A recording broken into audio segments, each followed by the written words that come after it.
Today, you will learn how to print grid lines in Excel with empty cells. The first thing you need to know is that Excel grid lines usually do not print by default. So for empty cells to show clearly on paper, we will add borders to the area you want to print.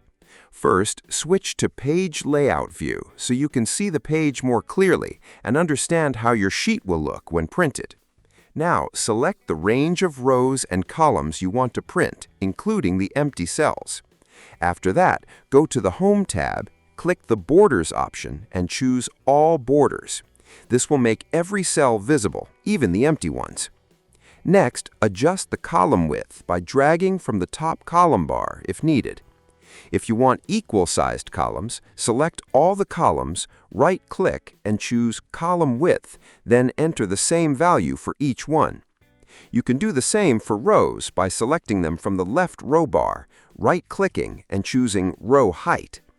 If the content is too wide for the page, go to File, then Print, and check the preview.